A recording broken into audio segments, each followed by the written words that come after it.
এই হচ্ছে আমাদের রুমের কন্ডিশন। কেউ মোবাইল টিপে ফ্লোরে বসে, কেউ মোবাইল টিপে খাড়ে শুয়ে, আবার কেউ চাঙ্গে। আমাদের প্রবাস লাইফটাই এক অদ্ভুত লাইফ। এটা কারোর কাছে শেয়ার করলে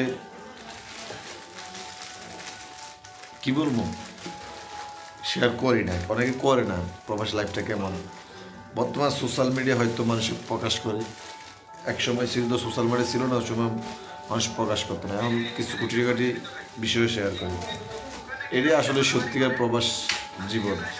বসে আছি ফ্লোরে, কেউ মোবাইল টিপতেছে, কেউ শুয়ে টিপে, কেউ চাঙ্গে টিপে, আর ওইখানে তো দেখছেন আর দুই ভাই, এর উপরে একজন চিৎকার করে দিয়েছে। সত্যি বলতে প্রবাস জীবনটা এক অদ্ভুত জীবন। এই জীবন খুব সহজ না, খুব কষ্টের জীবন, খুব ত্যাগের জীবন, খুব পরিশ্রমের জীবন।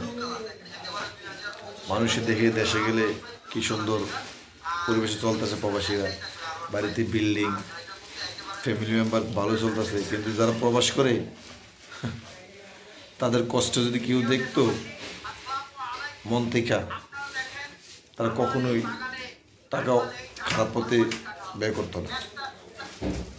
সত্যি কথা, যারা প্রবাসের কষ্ট ফিল করে বা দেখছে বা অনুভব করে, তারা কখনো খারাপ পথে কোনো টাকা খরচ করতো না। যাই যারা করে বা যারা প্রবাসের কষ্ট বোঝে না, হয়তো তারাই অকৃতজ্ঞ।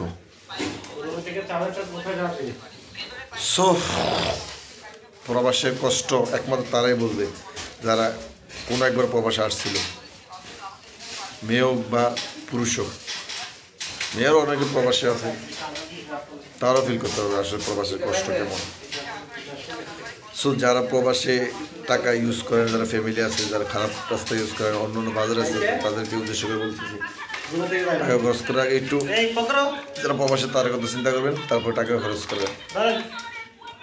ধন্যবাদ।